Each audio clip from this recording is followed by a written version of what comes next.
Bonjour à tous et à toutes. Merci d'être là aujourd'hui pour cette table ronde. On m'a demandé d'animer. On va accueillir donc aujourd'hui Anaïs Reusch et Laurie Marot.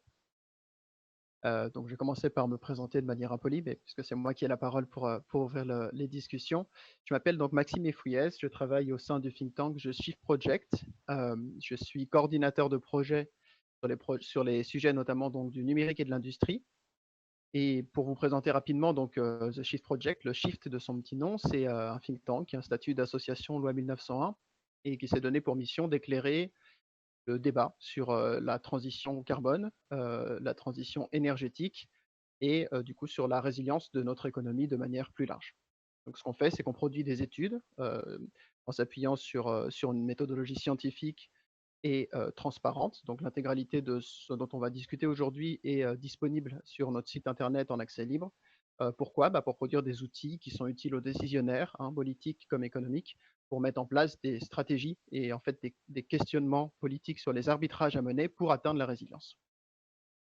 Donc le contexte, c'est un contexte que nous on nomme la double contrainte carbone, hein, pour nommer notre contexte de réflexion, qui est du coup à la fois la contrainte sur le budget carbone qu'on peut s'autoriser à émettre dans l'atmosphère afin de continuer de faire des choses, hein, puisque tout consomme de l'énergie et émet du carbone, mais en restant compatible avec une trajectoire de degrés, donc limiter le réchauffement sous 2 degrés, ce qui nous permet de maintenir en fait un certain degré de résilience minimale en fait pour nos systèmes humains.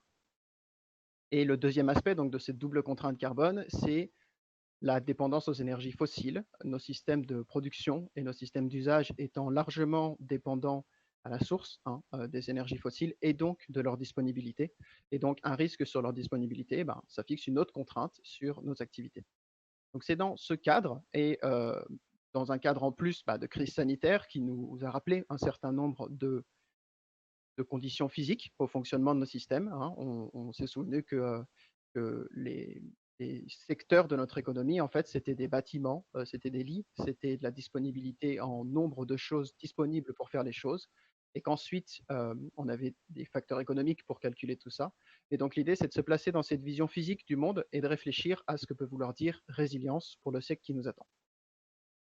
Et donc, c'est pour répondre à cette question sur deux secteurs en particulier, sur la culture et la santé, qu'on accueille aujourd'hui Anaïs et Laurie. Donc, pour vous les présenter en quelques mots, Anaïs, elle travaille sur les arts visuels, au sein de l'association AWARE, Archives of Women Artists Research and Exhibition, pardonnez l'accent, une association donc, qui travaille sur la réhabilitation de la place des femmes, des artistes femmes dans l'histoire de l'art. Et elle a également démarré une thèse en sociologie donc sur l'engagement des artistes femmes dans les luttes écologiques. Et c'est à ce titre qu'Anaïs est devenue donc référente et chef de projet donc au sein du Shift sur le chapitre culture de notre plan de transformation de l'économie française, dont on va avoir l'occasion de discuter un peu plus dans les minutes à venir.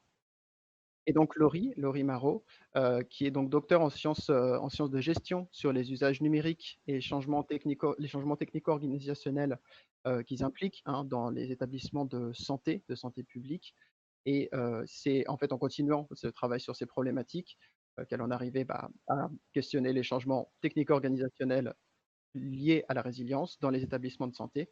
Et donc c'est comme ça qu'elle est arrivée parmi nous pour travailler sur les questions de résilience d'un point de vue de la santé. Voilà pour l'introduction des intervenantes, de moi-même et du contexte. Et donc la première question que je vais adresser à nos deux intervenantes, c'est quelles sont les caractéristiques, comment en fait on peut raconter, on peut caractériser les secteurs de la culture et de la santé, c'est-à-dire qu'est-ce qui les fait, quels sont les acteurs, quelles sont les infrastructures, quelle est la réalité physique en fait de ces deux secteurs. Je peux donner la parole à Laurie pour commencer, qui est à ma gauche sur l'écran. Merci Maxime. En fait, le secteur de la santé, il se décompose un petit peu en plusieurs entités. Alors, on a la représentation, on va dire, classique du secteur hospitalier qu'on connaît bien, qu'on représente bien aussi dans tout un tas de séries télévisées, par exemple. Et ça, en fait, ces établissements-là sanitaires, c'est à peu près un peu plus de 3000 établissements sanitaires répartis sur le territoire français. Mais le secteur de la santé, c'est pas que ça. C'est aussi des nombreuses maisons de santé. Donc là, c'est pareil, on a plus de 3000 centres de santé ou maisons de santé pluridisciplinaires en France. On a 30 000 établissements médico-sociaux. Donc le médico-social vient prendre en charge plutôt des populations caractérisées par une forme de fragilité ou une incapacité. Et puis on a une spécialité aussi française qui est quand même l'activité libérale en médecine. Et donc là, on a plus de 170 000 cabinets libéraux aussi, qui sont aussi des structures physiques. Le secteur de la santé comprend toutes les activités et les professionnels et donc toutes les compétences et les métiers associés à la production en fait, de ce qu'on appelle la chaîne du soin. Donc on va avoir là-dedans de nombreuses ressources qui sont mobilisées. Ces ressources, elles peuvent être humaines, hein, puisqu'on a aujourd'hui plus d'1,5 million de personnes en France qui travaillent dans le secteur de la santé.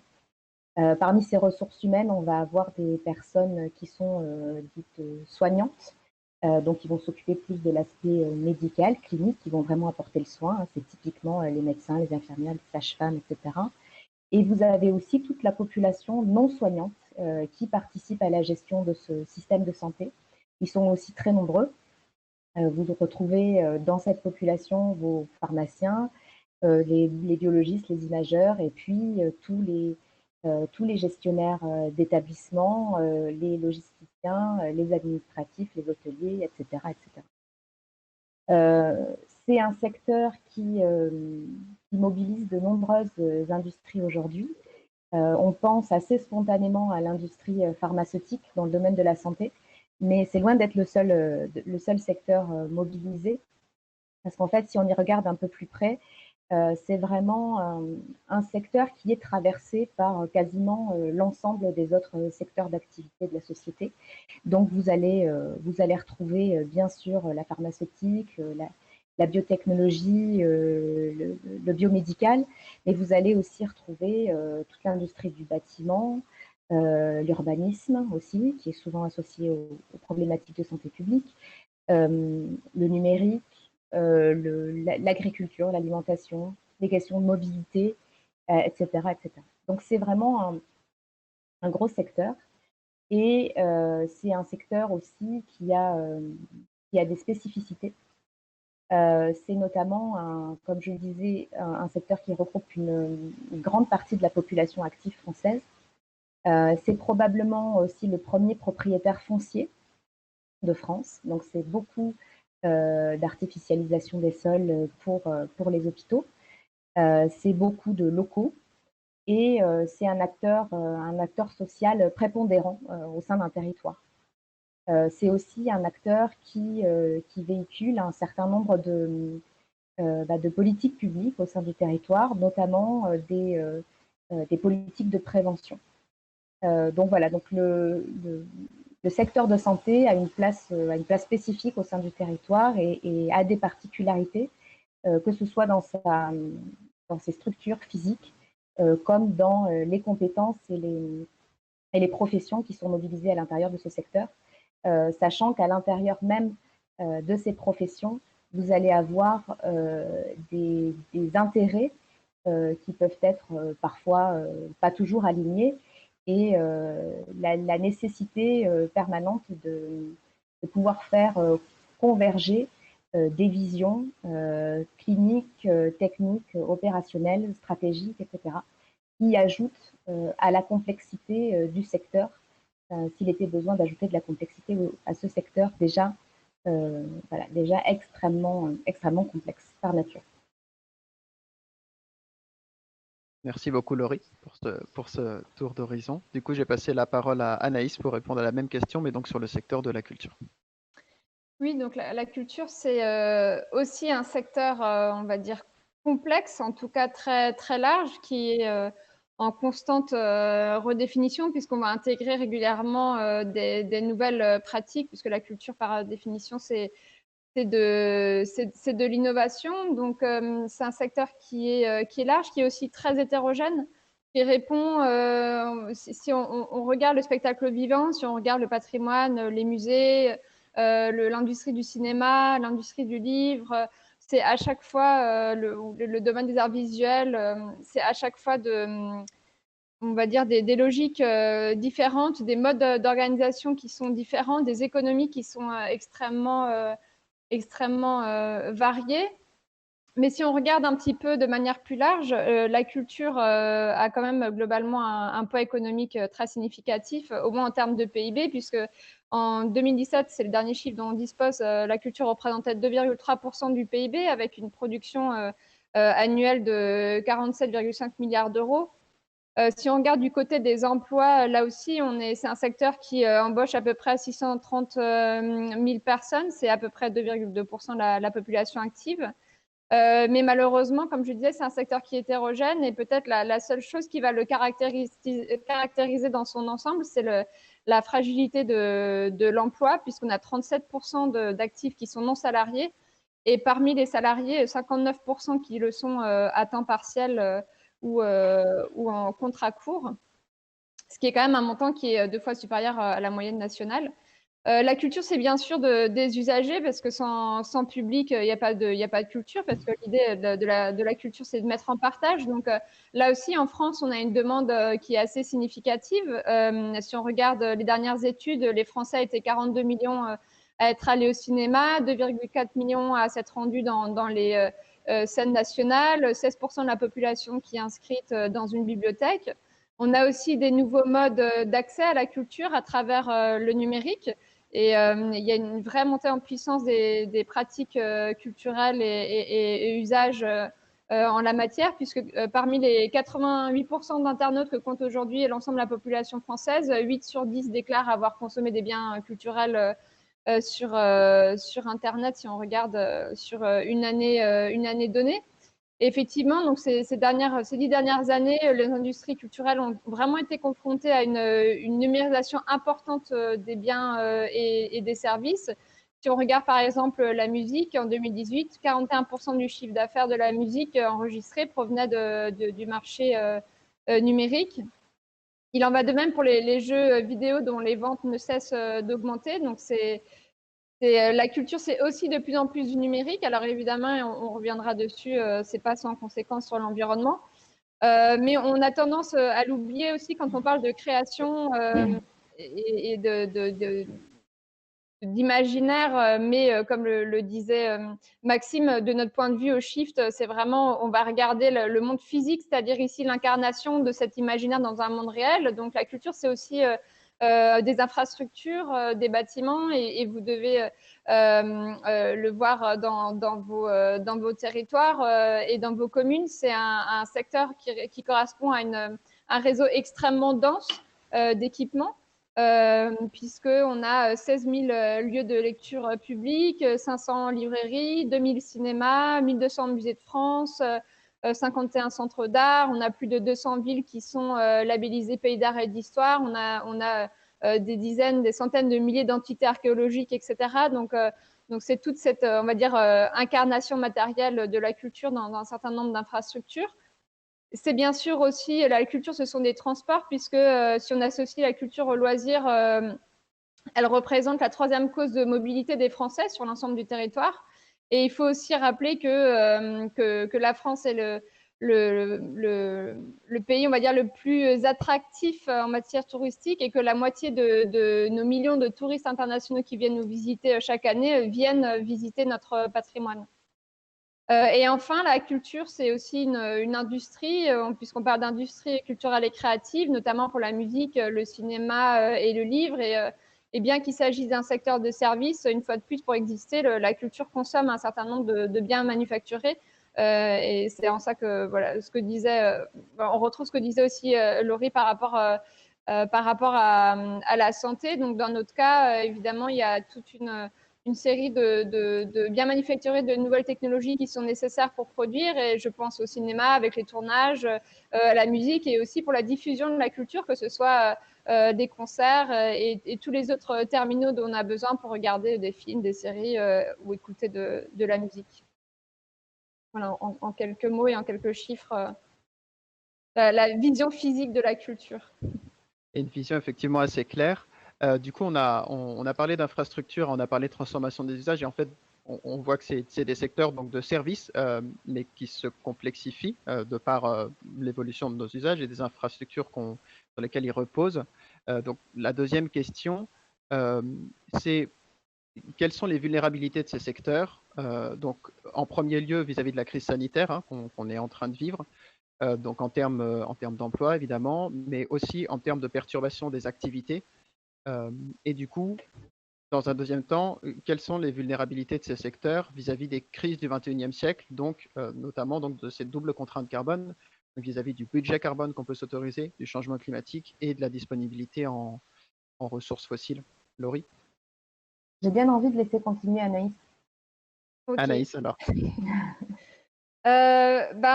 Tout dépend effectivement à l'échelle à laquelle on va regarder, mais si on regarde déjà en court terme, on aura pu remarquer que la culture fait face à un paradoxe, puisque dans nos contextes confinés, on a bien vu à quel point elle était nécessaire à beaucoup de points de vue, et on ne cesse d'avoir des débats sur les biens culturels comme des biens de première nécessité ou pas. Sauf que la culture, c'est aussi du lien social, et c'est-à-dire que voilà, ce sont autant de lieux de rassemblement, des événements. Et donc, pendant nos deux confinements qu'on a connus jusqu'aujourd'hui, c'est autant de cessation d'activité, et ça vaut autant pour les théâtres que les cinémas, les musées. Et j'imagine que en tant que décideurs et décideuses politiques, vous avez dû être confrontés à ces décisions-là aussi de fermeture de lieux. Et si on retourne un petit peu en arrière l'été dernier, on a vu qu'on a annulé une quantité assez incroyable de festivals, et je ne citerai que les plus reconnus, les plus grands, que sont Cannes ou Avignon, par exemple. L'impact a été donc très important dans le domaine de l'événementiel. Le syndicat national du spectacle vivant et des variétés avait sorti un chiffre assez impressionnant à la fin du premier confinement, en estimant à peu près à 590 millions d'euros les pertes de chiffre d'affaires, et près de 38 000 personnes concernées par un arrêt de leur activité. Dans les arts visuels, il y a une étude qui a été menée selon laquelle un tiers des galeries au printemps dernier n'étaient pas sûrs de pouvoir maintenir son activité au second semestre. Donc, je n'ose même pas voir ces chiffres actualisés au mois de décembre. Donc, face à tout ça, la culture a bénéficié de 2 milliards d'euros pour son plan de relance, qui est notamment géré par tous les opérateurs sectoriels. Qui passe par un certain nombre de mesures spécifiques dans le cinéma, par la commande d'œuvres d'art dans les arts visuels, par exemple. Mais la crise a été aussi un révélateur d'inégalités entre les différents secteurs de la culture, et le gouvernement a aussi pas mal été critiqué, et l'est toujours, pour notamment ce manque de clarté sur la réouverture des sites, sur les autorisations d'événements, de festivals. Et lors du deuxième confinement, il n'y a pas eu de mots pour la culture, et malheureusement, j'ai envie de dire, cette vision à long terme se recoupe avec une vision à moyen-long terme, puisque cette crise, on risque de connaître un certain nombre d'autres crises sanitaires pour plusieurs raisons, et j'ai presque envie de dire qu'il faut essayer de saisir l'occasion de cette crise pour peut-être mieux anticiper les prochaines, et en tout cas en limiter les impacts, surtout pour un secteur comme le nôtre dans la culture qui est très fragile de base, et qui a peut-être d'autant plus de difficultés à encaisser ces chocs qui sont extrêmement durs. En tout cas, ce qu'on a constaté, et c'est un révélateur avec la crise sanitaire, mais dans l'étude qu'on mène avec mon collègue Samuel Valency au Shift sur le plus long terme, on a constaté que plus un événement est gros, plus il est international, plus il est vulnérable. C'est la même logique en fait que dans d'autres secteurs économiques, c'est-à-dire que plus il y a d'interdépendance et de maillons dans une chaîne, plus l'écosystème est fragile.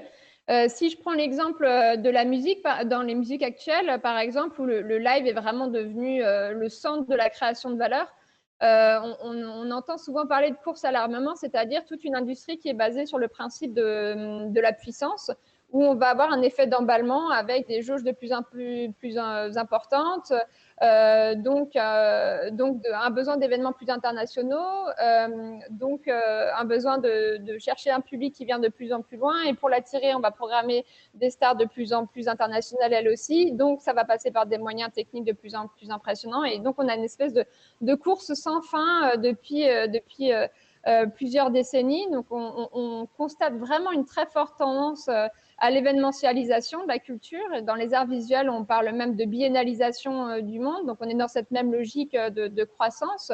On avait, il y a quelques années, à peine une vingtaine, puis cinquantaine de foires, par exemple. Aujourd'hui, on en est à 300 par an. Ça, c'était avant le Covid, mais c'est quand même assez impressionnant. Donc, en fait, tout ce modèle-là fait que la culture, aujourd'hui, est un secteur qui est largement dépendant des énergies fossiles et donc exposé à de nombreux risques de transition, des risques physiques, comme le disait déjà Samuel. Si je reviens à notre contexte actuel, un musée comme le Louvre a perdu plus de 80% de ses visiteurs, puisque les 3/4 viennent de l'étranger. Dans le domaine du patrimoine, par exemple, les risques physiques sont évidents. Vous regardez peut-être sur vos communes, vous avez des sites à la fois de patrimoine naturel ou de patrimoine culturel. Les deux sont touchés, que ce soit par l'érosion, par des inondations peut-être de plus en plus fréquentes, peut-être si vous êtes sur le littoral par l'élévation du niveau des mers. Si vous regardez par exemple une ville comme Venise en Italie, c'est vraiment, on va dire, l'emblème ou le paradoxe d'une capitale mondiale de la culture qui elle-même va bientôt disparaître sous les eaux. Donc globalement, et c'est vraiment valable pour d'autres secteurs d'activité, si on ne s'occupe pas du problème, c'est le problème qui va s'occuper de nous. Et une fois de plus, la culture, c'est le message que j'aimerais un petit peu vous faire passer, est un secteur qui est déjà vulnérable par nature et fragile, même s'il est très créatif et il saura sûrement s'adapter. Mais en tout cas, on n'est pas les mieux lotis et les mieux dotés pour faire face à ce genre de choc sans trop de casse. Laurie. Oui, du coup, je rebondis aussi sur ce qu'a dit Anaïs. Tu as évoqué les faits que ça serait certainement pas la dernière crise. Donc la crise par rapport au secteur qui me concerne, elle est très particulière parce que c'est une crise sanitaire, donc elle concerne de plein fouet le secteur de la santé. Donc au-delà de la gestion de crise, on va dire immédiate, qui est une gestion spécifique, hein, les gestions de crise, c'est vraiment des formes de gestion spécifiques. Il y a un petit peu les raisons qui nous ont amenés dans cette situation et les vulnérabilités qu'on peut mettre en avant. Les crises sanitaires comme celle qu'on a connue aujourd'hui, a priori, il est tout à fait plausible qu'on en ait d'autres à l'avenir. Pourquoi c'est plausible? Parce qu'en fait, aujourd'hui, on a commencé petit à petit, malheureusement, à réunir les conditions idéales d'émergence de ce type de situation. Donc, l'artificialisation des sols, on en a parlé, la fragmentation des espaces, la perte de biodiversité qui s'ensuit. Enfin bref, on a tendance à la pollution, l'augmentation de la pollution, le changement climatique. On a tendance en fait à rompre un certain nombre d'équilibres écosystémiques qui assuraient une bonne santé à la population. Donc c'était pas juste, c'est pas juste les mesures de salubrité publique essentielles, c'est-à-dire d'hygiène quotidienne qui nous permettent d'être en bonne santé. Ça, bien sûr, ça nous a permis d'augmenter significativement l'espérance de vie des individus au XXe siècle. Mais ce n'est pas que ça qui nous maintient en bonne santé, c'est un environnement complet, un écosystème total qui nous maintient en bonne santé. Et il ne faut pas s'imaginer que ces conditions idéales d'émergence de pandémies ou d'agents pathogènes en tout genre, ça se passe juste en Chine ou ça se passe juste loin de chez nous. L'artificialisation des sols, elle se poursuit, par exemple, à très grande vitesse en France également. Donc, en fait, il y a un travail à faire déjà au niveau local. Par ailleurs, les crises, elles vont aussi augmenter parce qu'il va falloir faire face à des conditions extrêmes, parfois même qu'on n'a jamais vues auparavant. Quand vous voyez un petit peu les projections, les simulations de ce que seront les canicules à 30, 50 ou 60 ans, si on continue sur la trajectoire qui est aujourd'hui la nôtre, bon, ben, clairement, l'été 2003 ne paraîtra pas comme un été particulièrement chaud. Hein. Donc ça entraîne des situations qui sont déjà difficiles dans le secteur de la santé. J'ai déjà eu des témoignages de gestionnaires d'hôpitaux qui ont eu des difficultés à refroidir des blocs opératoires qu'ils ont dû fermer pendant une certaine période caniculaire. Et ça, c'est pas un témoignage, j'en ai déjà eu 2 ou 3 de ce type-là, avec des chambres de patients aussi qu'on n'arrive pas à refroidir, ou des établissements qui ne sont pas forcément équipés pour ce type d'événements extrêmes. Et bien sûr, il n'y a pas que les canicules, il y a tout un tas d'autres phénomènes qui peuvent arriver. Et il n'y a pas que les phénomènes extrêmes, il y a aussi toutes ces causes environnementales, elles ont aussi tendance à augmenter un certain nombre de facteurs de risque pour la population. Et donc ça augmente. Il n'y a pas que la pollution, même si la pollution est quand même responsable de près de 50 000 morts par an en France, ce qui est faramineux, hein. C'est un petit peu moins que le tabac, mais c'est quand même plus que l'alcool. Donc on est vraiment sur quelque chose qui est extrêmement terrible et dont on parle peut-être pas assez au regard des nuisances et des décès que cela cause. Et puis, vous avez après tout ce qu'on appelle un petit peu les maladies civilisationnelles et qui va concerner nos usages, notre façon de nous mouvoir, notre façon de vivre. Voilà, il y avait une étude récente de l'ANSES qui montrait que les collégiens avaient perdu 25% de leur capacité cardiaque en 40 ans, notamment dû à des nouvelles formes d'ultra-sédentarité qui seraient en partie liées à l'utilisation des écrans. Mais pas que, en fait, toutes les situations qui les mettent plutôt en sédentarité qu'en mouvement. Et donc, en fait, ces facteurs de risque, hein, que ce soit les conditions d'émergence d'agents pathogènes, que ce soit des événements extrêmes qui vont de toute façon arriver, puisqu'on est embarqué, on le sait, pour au moins plus de degrés d'ici à 2050, ou que ce soit ces facteurs de risque qui augmentent, tout cela va forcément entraîner un stress supplémentaire, une pression sur les services de santé. Donc aujourd'hui, les services de santé, quoi qu'on en pense, ils ne sont pas calibrés pour ce qui est en train d'arriver. On sait que ce qui est en train d'arriver, c'est plus gros que ce qu'on connaît aujourd'hui. Et on sait aussi que ce sera probablement encore plus intense que la crise Covid. Or, ces services de santé, ils sont extrêmement dépendants. On l'a évoqué un petit peu tout à l'heure. Ils sont extrêmement dépendants en ressources humaines qu'il faut déplacer tous les jours et puis qu'il faut mobiliser parce que ce n'est pas forcément un travail facile d'être dans le domaine médical, dans le domaine du soin ou dans le domaine de la gestion hospitalière. Donc, ce sont des ressources humaines qu'il faut savoir mobiliser et puis qu'il faut être en mesure de pouvoir mobiliser le moment venu. Et puis, ces mêmes ressources humaines, elles peuvent être accablées par les mêmes mots que la population, donc on se retrouve vite dans la difficulté. C'est beaucoup de ressources énergétiques. Aujourd'hui, on a un système de santé qui consomme presque entre 4,5 et 5% des émissions carbone nationales. Donc, c'est énormément de ressources énergétiques et notamment fossiles à mobiliser pour pouvoir faire marcher cette grosse machine. Et enfin, c'est aussi énormément de ressources matérielles qu'on va chercher souvent assez loin. Je pense, alors bien sûr, on pense à la production pharmaceutique qui est vraiment un peu l'apothéose, puisque vous avez comme équivalent, c'est à peu près une tonne équivalent CO2, c'est 18 € de médicaments. Pour vous donner un ordre d'idée, c'est la même chose que 6 allers-retours Paris-New York, quelque chose comme ça. Donc en fait, on a déjà la consommation de biens à l'intérieur du secteur de santé, elle est extrêmement carbonée. Et puis vous avez 700 000 tonnes de déchets hors déchets infectieux qui sont produits chaque année par le système de santé. Donc c'est une tonne et demie, une tonne 7 de déchets par lit.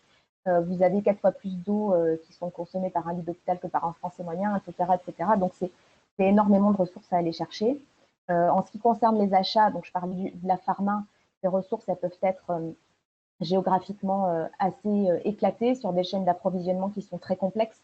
Donc ça peut nous mettre dans des situations de pénurie. Et puis on a connu ça récemment. Certes, ce n'était que pour des masques ou du gel hydroalcoolique, mais enfin, on peut tout à fait imaginer que ce soit pour des choses plus importantes que ça. On est passé pas loin d'avoir des difficultés d'approvisionnement au propofol, qui était le médicament qu'on utilise notamment pour l'endormissement des patients en situation critique, etc., etc. Et par ailleurs, parallèlement à ça, vous avez aujourd'hui les grands journaux de santé, les grands journaux scientifiques de santé, vous explique, là je pense au Lancet en particulier, que le changement climatique est probablement la plus grande menace que l'humanité aura gérée au XXIe siècle.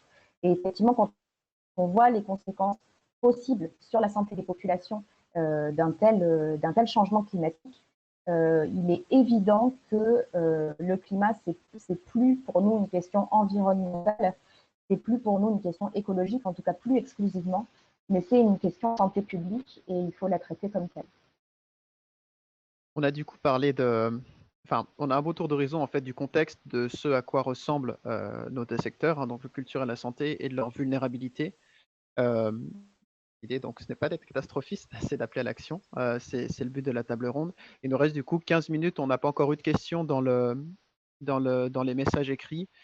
Du coup, n'hésitez pas à les poser. Je vous propose qu'on prenne du coup la 10 minutes pour commencer à parler en fait du plan de transformation de l'économie française que je vais présenter en 2 mots et de ce que ça peut vouloir dire et en fait des questions qui sont en train de se poser parce que c'est un travail qui est en cours, des questions qui sont posées, qui sont identifiées comme étant les grands axes à avoir en tête pour mener en fait des politiques publiques aux différentes échelles du territoire pour améliorer en fait et préparer nos secteurs à être résilients à ces menaces qui sont identifiées. Donc en un mot, le plan de transformation de l'économie française est un projet, même un méta-projet qui a été lancé par le Shift cette année pendant le premier confinement. L'idée, c'est d'adopter une démarche systémique, sans gros mots, une démarche qui prenne en compte en fait les, les choses qui dépendent les unes des autres. Donc vraiment de réfléchir secteur par secteur, mais pas que, d'aller regarder comment tel secteur va dépendre d'un autre, comment le secteur de la culture en fait va dépendre du secteur de la mobilité. Donc si on transforme la mobilité des gens et des biens, alors on transforme les usages dans le secteur de la culture. Et l'idée, c'est de comprendre comment ces boucles se dessinent à l'intérieur de notre économie et comment elles sont du coup contraintes par les différentes crises qui peuvent s'y imposer et les différentes contraintes physiques, matérielles, énergétiques qui s'imposent à elles. Donc c'est ce qu'on est en train de produire au Shift, c'est un gros projet qui est prévu pour au moins 1 an, qui va s'étaler sur l'année 2021, sur lequel on prend beaucoup de contributions et l'idée étant donc d'alimenter le débat et les réflexions. Donc là, on en est à l'étape où on a des grands axes de réflexion, c'est-à-dire qu'on a identifié les questions à se poser pour réfléchir à la résilience véritablement, donc comprendre quels sont les leviers de résilience principaux et sur lesquels il faut travailler avec les acteurs de terrain, puisque c'est bien là l'enjeu, pour produire en fait des recommandations qui permettront à terme de construire des usages et des infrastructures qui seront préparées au siècle qui vient. Donc ma question, c'est pour Laurie et Anaïs, c'est de quelles sont en fait les grandes questions que vous avez déjà identifiées du coup dans le cadre de ces chantiers sur vos secteurs respectifs et quels sont les proto-leviers, les ébauches de leviers que vous avez pu entrevoir ou commencer à construire avec les acteurs pendant ces travaux. Anaïs? Donc les grandes questions, en tout cas, on a constaté avec Samuel déjà, comme on disait au départ, c'est un secteur qui est complexe et surtout, on manque de données précises puisque ce n'est pas un secteur qui est habitué à s'interroger du point de vue de la double contrainte carbone.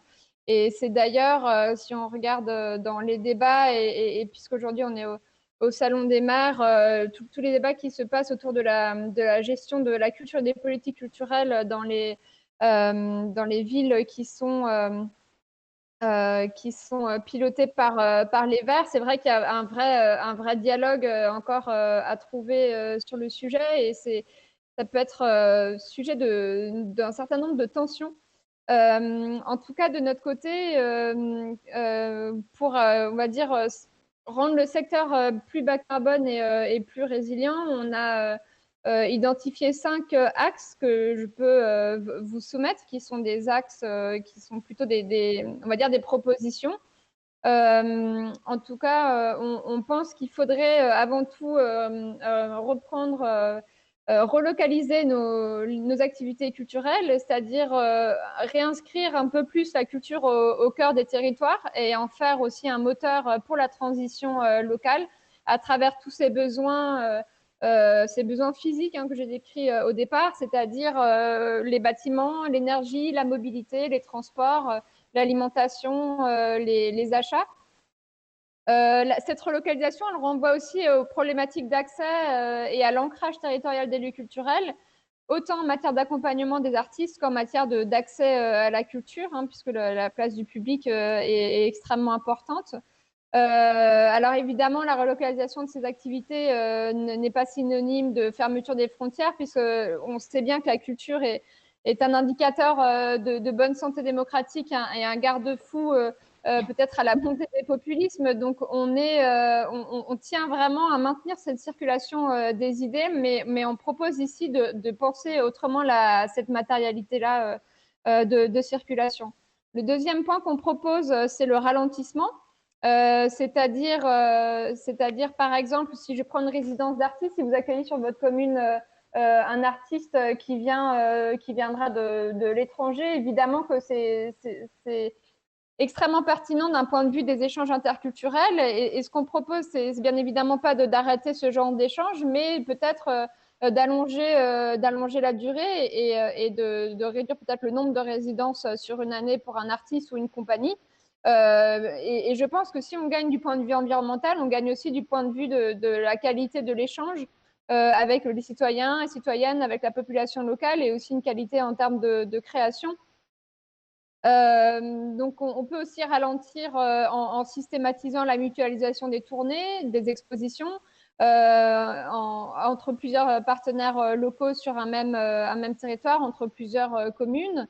On peut aussi augmenter le nombre de représentations ou la durée d'exposition des œuvres sur chaque lieu de représentation. Et on peut aussi peut-être ralentir en encourageant la recréation des œuvres plutôt que leur tournée. Si vous accueillez par exemple une compagnie étrangère, que ce soit dans la danse ou le théâtre, vous pouvez peut-être vous demander si on peut recréer cette œuvre avec des artistes sur place plutôt que de faire venir une compagnie entière par avion pour quelques dates.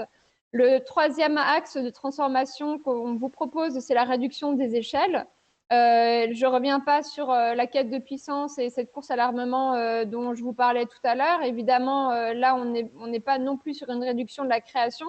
C'est vraiment au contraire, on pense que réduire les échelles permet d'augmenter à la fois le foisonnement de créatifs, mais aussi sa diversité, puisqu'on a constaté qu'aujourd'hui, dans le modèle culturel tel qu'on le connaît, on va dire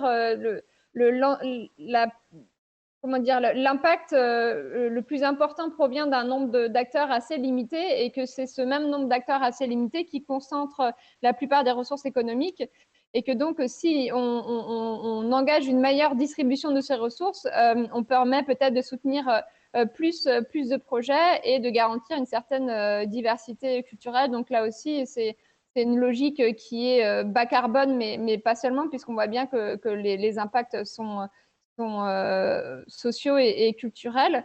Avant-dernier point, c'est évidemment l'éco-conception des œuvres, où on a quelques exemples déjà, comme dans la ville de Lyon, où l'Opéra a mis en place un outil d'aide de prise à la décision pour éco-concevoir ses décors. C'est quelque chose d'important et qui dépasse vraiment la dimension matérielle, puisqu'elle vient poser aussi la question de nos critères de jugement et de qu'est-ce qu'on va pouvoir apprécier et qu'est-ce qu'on regarde dans une œuvre. Et enfin, je terminerai avec notre dernier axe, qui est l'axe le plus engagé, ou en tout cas qui fait réagir, c'est la notion de renoncement. C'est-à-dire que de notre point de vue, pour imaginer une culture qui est résiliente, il faut renoncer à certaines pratiques déjà en cours.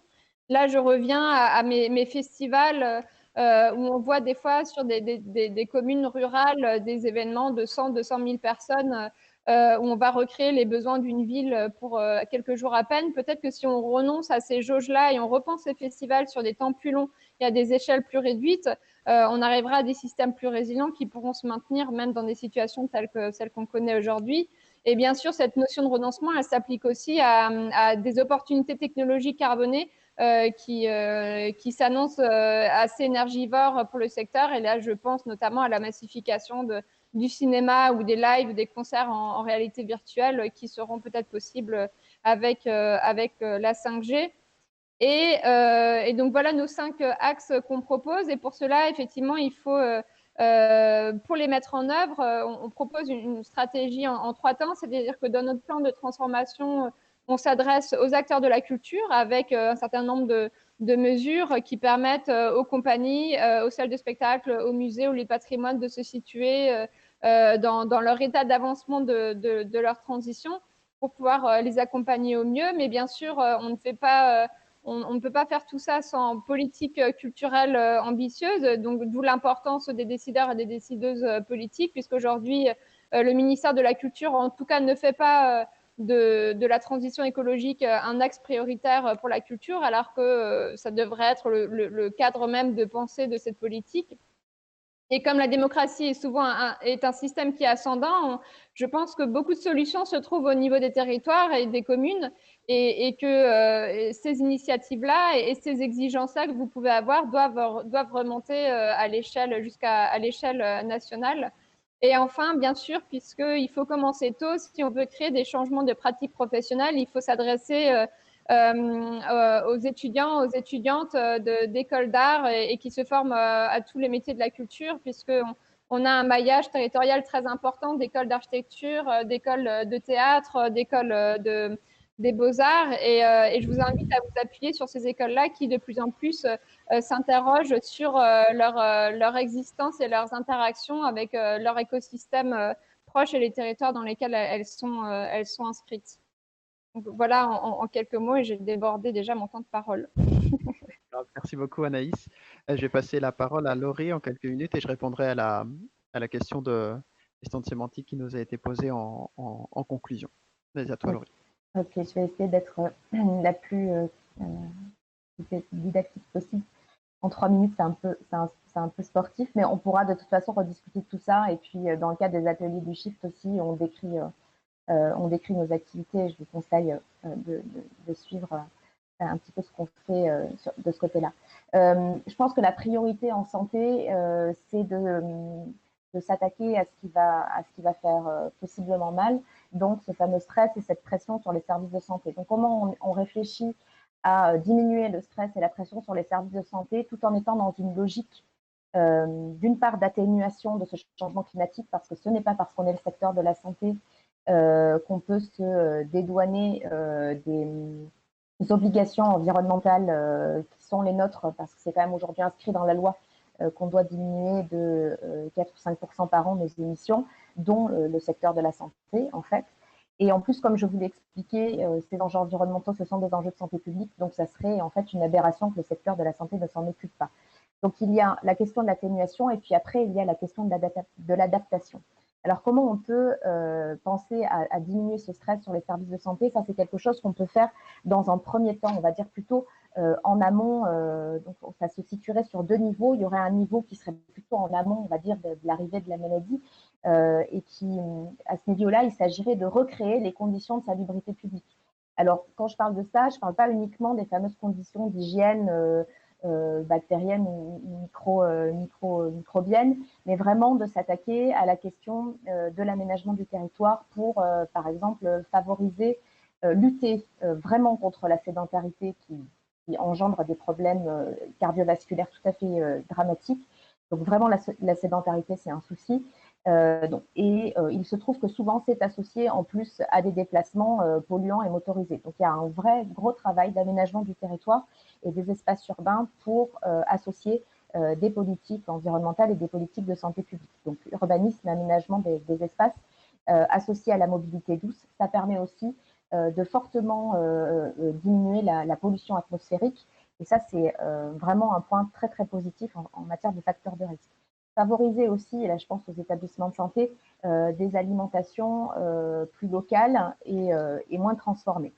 Être aussi capable dans la suite de décarboner ces activités, être aussi capable de repenser les structures dans lesquelles on pratique le soin, savoir déjà si on peut s'attaquer, par exemple, à l'isolation des bâtiments qui existent déjà, et puis imaginer, essayer de concevoir, et là peut-être, pourquoi pas croiser ça effectivement avec des étudiants de disciplines artistiques, ou architecture ou autre, essayer de concevoir des établissements qui soient les plus économes possibles, tout en garantissant bien sûr la qualité des soins. Et puis en amont, il faut aussi toute une organisation, une collaboration pour éviter finalement la multiplication des déplacements des patients, parce que nous sommes aussi tous des usagers de ce secteur de santé. Donc il y a 1,5 million de personnes qui travaillent dans le secteur de santé, mais il y a énormément de personnes qui utilisent ce secteur de santé. Chaque année, c'est 11 millions d'hospitalisations, c'est-à-dire qu'il y a une personne sur 6 ou 7 qui passe à l'hôpital chaque année. Et puis comme elle est accompagnée, en réalité, c'est plutôt 2 ou 3 personnes sur 7 qui passent à l'hôpital chaque année. Essayer d'éviter les ruptures des parcours des patients avec des réseaux de soins territorialisés, et aussi, pourquoi pas, créer des lieux de rencontre pour parler de la santé et être capable collectivement d'avoir un débat démocratique sur ce que sont les besoins territoriaux de santé. Il y a une mouvance au Canada qui s'appelle la santé communautaire, qui n'a rien à voir avec la communauté ethnique, mais qui a à voir en fait avec les besoins d'une population sur un territoire spécifique. Et en fait, l'idée de cette santé communautaire, qui était née dans les années 70, c'est d'être capable de déterminer quels sont les besoins de santé sur un territoire précis, et en fait de prioriser ces besoins de santé, de les gérer de façon assez collective, et donc de mettre en place un certain nombre de propositions de gestion de cette santé sur un territoire. Et bien sûr, il est très important en amont d'avoir une formation des professionnels de santé et en fait de l'ensemble de la population à ces interactions entre enjeux environnementaux et enjeux de santé publique. Et puis, une fois que quelque part on est tombé malade, il faut quand même gérer la santé des populations quand il y a maladie, on va dire. On ne peut pas faire que de la prévention. Et donc là, il faut repenser la production et la livraison de soins. Je vais reprendre un petit peu, dans la même lignée de ce que nous a dit Anaïs. Il y a évidemment l'éco-conception aujourd'hui, l'éco-soin, l'éco-conception des soins qui est en train de se développer. Il y a beaucoup d'éco-blocs qui se mettent en place.